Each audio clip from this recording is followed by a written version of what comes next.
Hi, good morning, good day, welcome, bienvenue. This is our international webinar, our global webinar. It's called Real-Time Daily Trade Ideas. We have 5 days a week, 5 different traders.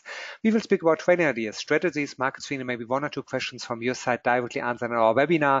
Our goal is quick and smart, so let's have a nice start like every day. And today it's Monday, 10th of September 2018. We will start like every day with our risk disclaimer. Forex and CFDs are complex instruments and come with a high risk of losing money rapidly due to leverage.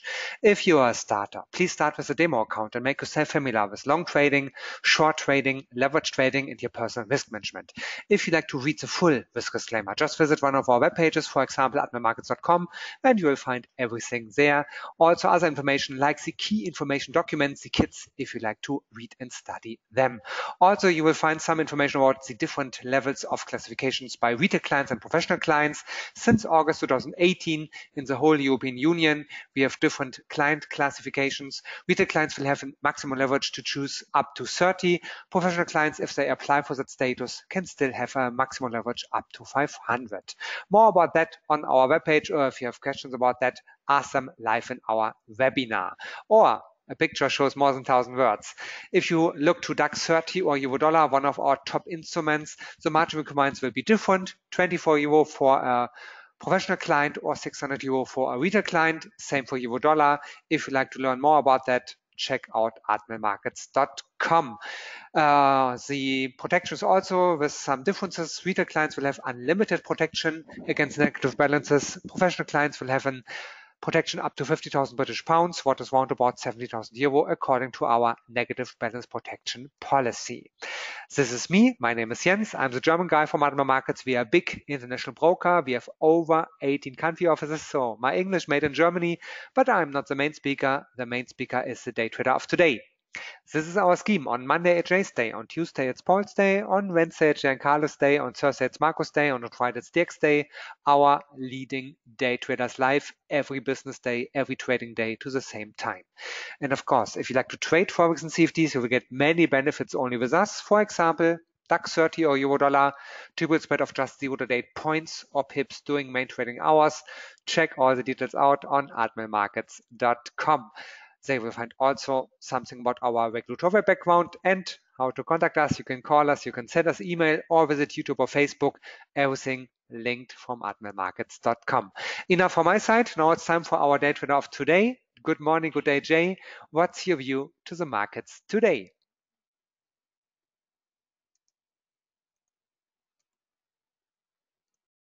Good morning, Jens. Good morning, traders. I hope you all had a very good weekend. Pat, glad to see you. Hello to all my traders and hello to all the new guys and the returning guys. I see the community is growing. I'm very happy about that. So thank you guys for showing up on a Monday morning. Hey, Pete, greetings to Thailand. Glad to have you. Another coffee, Pat. Let's get going. Here's my face, but we're not here to look at faces. We're looking at the market headlines. Tiny little bit of a mixed picture in terms of the risk sentiment this morning. Why? Trump in an interview Friday night or Friday afternoon back at home in the States doubled down on his threat in terms of tariffs. As we know, the review commentary period for an additional 25% on $200 billion of U.S. imports to the U.S. Has finished last week. The market was ready and expected Trump to introduce these additional 200 billion of taxes, but he hasn't yet. In this interview on Friday afternoon, he put on an additional threat on top of his threat of the 200, and the size is an additional $267 billion of Chinese goods into the US. So that now makes up for everything and anything to be threatened to be taxed. On the back of that, Australia was flat. Nikkei is slightly up with 20 basis points. The Hang Seng came off, and Shanghai also weaker. The EU is now prepared to give their head of negotiations with the UK, his name is Barnier, help to achieve the Brexit deal, any Brexit deal. You may have read this over the weekend that the UK trade unions are very much favoring another vote on Brexit or not. I am very keen to see if this were to develop into anything further. On the back, there was another leak to the UK press. The UK Eurosceptics came up with a proposal that would strengthen military, yada, yada, yada. You can all read up on it yourself. The pound reacting less so to economic numbers at this very moment. We saw it this morning when the numbers came out, and more so, unfortunately, to Brexit headlines. I mean, unfortunately for anyone who's swing trading, because if you're entering a pound trade, you may get stopped out on some bullshit news. Whereas us day traders, if we sit in front of the screens and we know what we're doing, volatility means we're making tons of money. Sweden results, they had a vote, interestingly enough, a more conservative / what the press would call right-leaning party, similar to the German AfD, secured a lot of seats, third largest party in Sweden now. That was a surprise. It's a younger party, similar story to the AfD, as I said, in Germany. And now we don't have a government over there. So that's going to take a while. Non-farm on Friday, just to recall for you guys, the numbers came in very strong. We had a Facebook discussion. Pat was involved and another gentleman. It's quite interesting because Pat was talking about harmonic patterns and which book she would read next. And I said, don't waste your time on crap like that. Nobody at PIMCO, for example, or BlackRock, PMs and people who move billions are moving them based on harmonic patterns. It's all bullshit. Average hourly earnings came in higher than expected. If you look at the stats of average hourly earnings and you look at back in February, we had a similar beat, and that beat caused rates in the short end to rally. That caused a dollar increase, and that then caused the equities to come off. Now, similar picture on Friday. We had a bear flattener into the numbers. So all my colleagues in the banks, also bond traders, alluded to, hey, the numbers may come in stronger. They're pre-positioned. The market sold off initially. The dollar rallied. The Dixie rallied. The euro dollar got hit. And right after that, we saw a curve steepener. So that's how you make money, Pat. You know exactly when something's going to happen, where it's going to happen, how it's going to happen, and why it's going to happen. And if you can't answer these 4 questions, then you're not a trader yet. But that's okay, because it can be learned if you have the right program and the right teacher. Aussie dollar. Aussie dollar is getting its teeth knocked out. Even though the positioning in the COT report is quite bullish and continues to be so, yet anytime Trump worsens the trade war, we see the Aussie dollar get hit. And the levels to watch right now are 71 down to 69.70. If the gammas of the option people don't come in there, then we have a problem. Then we're going to fall further. But I'm looking for a bounce in that area, although short-lived. As you can see, other markets, and I'm not going to get into which markets, are leading the way lower. So there's just no stopping it right now. It's very, very brave, he or she who tries to buy here. I would much rather short and join the gamma scalpers at 72.50 to 72.80 above. That's the red line. So you see this is a predetermined zone. It's also a role reversal. I'd very much, given the leading markets, hit into that bid if it were to recover to that level. We'll keep an eye on it, okay? Short Aussie dollar from last week. I was very conservative. I guided you guys towards that liquidity above the swing high here, and unfortunately, we never got there. We still made money, and as you can see, this was the target. So the target was reached, but your conservative entry was never reached. I guided you guys towards 72.75 to 7100, but we never got there. The high was 72.35. So that's pretty much gamma scalping at 72 came into play, and then boom, it got hit. Even though the econ numbers and the RBA, the econ numbers were better, slightly better than expected, and the RBA was actually less dovish, a little bit more hawkish. So this actually means inherent weakness in the market. It's not a market to be bought right now. That's why I said 72.50, that area, hit the crap out of it. Overnight picture, we saw a little bit of strength in the pound, excuse my French, in the yen. That's gone for now already. I mean, that's over with. Aussie dollar is recovering a little bit as we speak. So is the pound, and we see some weakness right now in the yen and in the Swiss franc. If you want to, let's go through the numbers live. I'm too bored actually copy pasting everything. So we'll just look at it this way. Let's refresh them real quick because we had some new pound numbers come in. We see construction output better, index of services better, industrial production slightly weaker than expected, goods trade balance better, manufacturing production, that wasn't too nice, but the GDP month-on-month beat. So UK economy doing fine for now. Their main issue is let's not mess it up via a nasty Brexit with no deal. The Bank of England, I put a slide together on that in a minute, is on autopilot for now. They need to watch how this is all playing out. So for the rest of the day, we still have Bostage and speaking at Albany Chamber of Commerce with some audience question expected. But Friday, we had 3 Fed speakers, pretty much everything in line. What are you going to say? I mean, it's going well over there. The next thing that will happen is that the retail sales will come off again. Why? Pretty simple. Port of San Francisco, actually it's Oakland, ship arrivals down 25%. On average, every major port in the US, ship arrivals down 10%. Okay, you need to look at crap like that to realize what's happening. What do you think is happening? Why are ship arrivals coming down? Well, who's producing all the toys and all the crap? The Chinese. Now we have 25% import taxes on a lot of these products.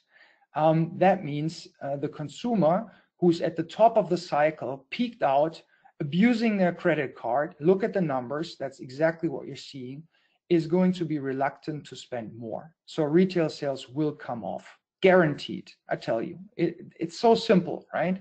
These tariffs are hurting the US economy. Okay, he wants it, he gets it, fine, fair enough. China is in the process of building domestic demand. The US is hurting its domestic demand. So interesting war scenario. Anyhow, what else do we have that's of interest to us? On Tuesday, let's have a quick look here. We have pound average earnings index that's expected to tick up a little bit higher. Claimant count to come off significantly, another indication for strong economy over there, and then the unemployment rate expected to remain in line. ZEV to come in less negative. Interestingly enough, we had just a few minutes ago Centex, and that came in much worse than expected. EU Centex index for September was expected to come in at 14.6, and it came in at 12. So that's not so good. These are qualitative surveys. All right, what else do we have?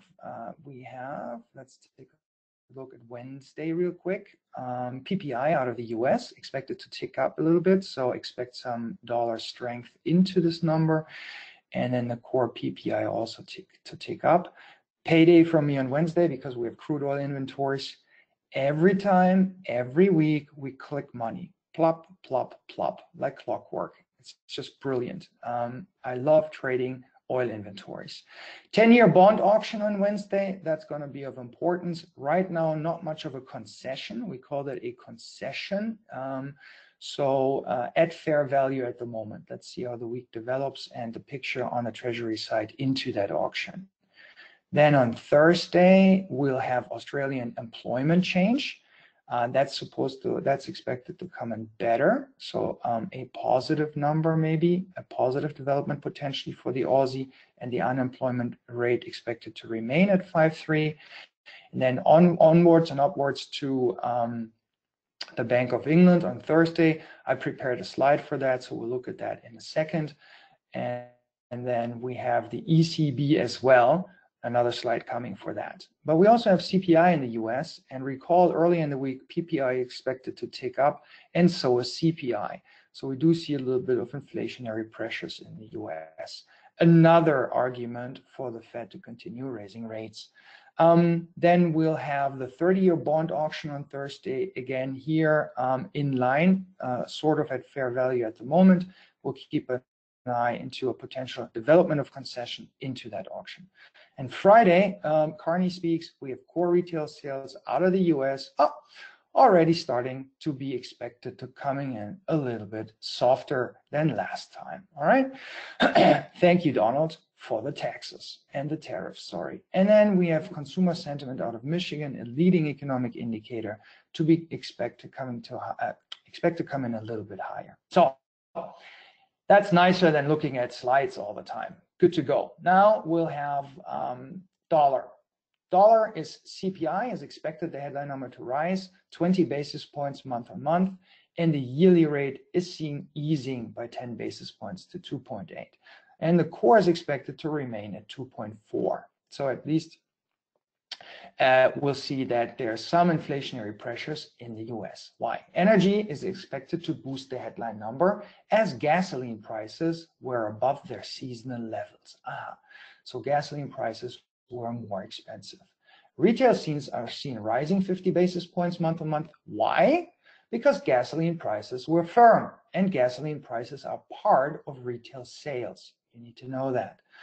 And that number is equivalent and consistent with real consumer spending growth of 3% in the third quarter in the US. Okay, here we can see the peak is behind us, 3% growth in the third quarter. It'll be of interest to us to see what happens next. Our focus is chain store sales for the week. Ending September 1, we're up 6.5% to a fresh cycle high. This number is seen very infrequently according to RBC. Now, it's going to take a few months until the tariffs and their negative impacts are going to hit the stores. Prices are going to rise. The consumer will come off their retail spending behavior. Watch and observe. Okay, ECB, we have ECB this week. Nothing new expected. The July meeting was a snooze fest. So is this meeting. Expected nothing new. The asset purchase program is expected to come to a close, drawing to a close end of September, and the rates are expected to remain unchanged. Focus will be, of course, what is the ECB saying in terms of a potential trade war, US versus the EU? On the other hand, why would they know more than the rest of the market?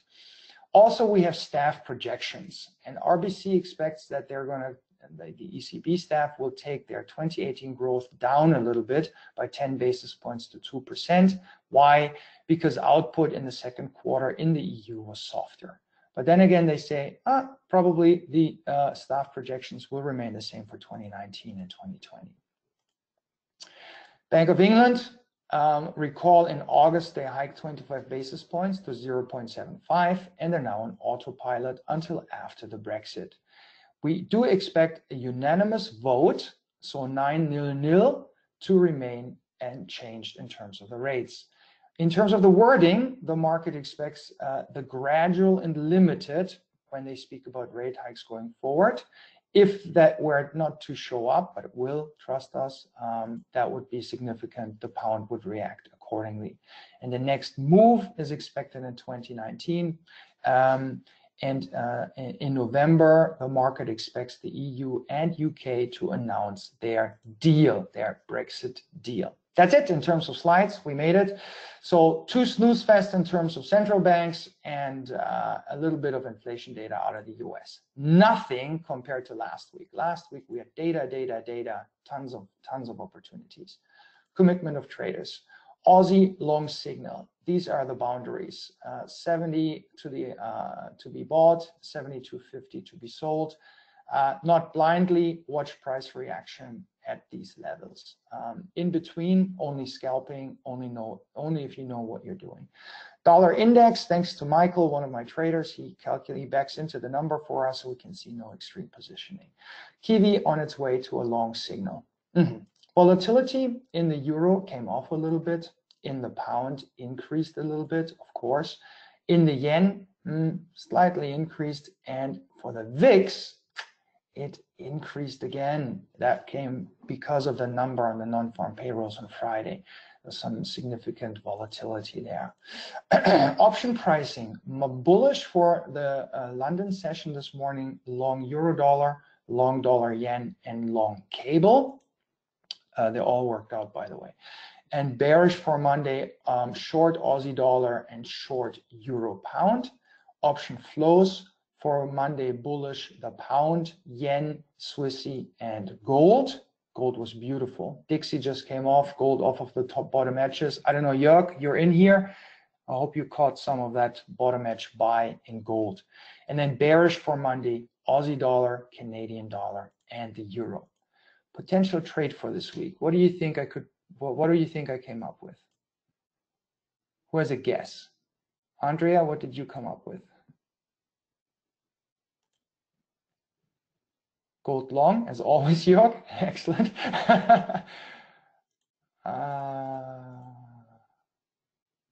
Short Kiwi, Chris. Me too. But with Modris, long Kiwi versus Swissy. Also interesting. I like it. Nyati, what? Long or short euro dollar? What are you going for? Long NASDAQ. Interesting. DAX long. Good one, Oscar. S&P already performing. Very good trade. Very good trade. Very good trade. Euro dollar, Nyati, which direction, long or short? Do you want to say? Great trades, guys. I like the quality of the traders in this room. Great trades. Euro dollar already finished. Excellent. Yeah, exactly. I was looking to hit top edges. Okay, cool. Excellent. Chris, I'm joining Chris. And guys, we did not talk about this, but Chris is one of my traders. I also came up with short New Zealand US dollar. We see strong economic numbers last week and this week. Always make sure at the beginning of the week that you go through the economic numbers of the prior week again to refresh your mind. And then we have some flight to safety potentially on trade war getting nastier. And then we have new debt issuance this week. If the concession process eludes in the US having to pay a little bit more, that's going to put upward pressure on US yields, and the dollar will follow accordingly. And then on New Zealand dollar, I just cannot see anything positive right now. Even the milk prices are dropping. I feel so bad for these guys. And greetings to my friends who moved there. I have a few friends who actually moved there. If you guys watch this, Chaka Brada, hope you guys have a good time and keep your jobs. Risk to the trade, obviously, if Trump were to dial down his rhetoric and the US-Sino conflict weakens. And then we do have in the back of our mind an accumulating extreme positioning in the Kiwi in terms of the commitment of traders. So a bounce could be expected, but we keep an eye on volatility there. Once implied and realized cross, then we know what's happening. This is the picture this morning, and have a look at 65.50. Could be a conservative short around that area. Have a look at potentially taking some of your profits around 64.80, and then see if your stop loss makes sense. As you can see, I mean, it's a 45-degree angle. So Pat, you love technicals, right? 45-degree trends are sustainable and very difficult to get into.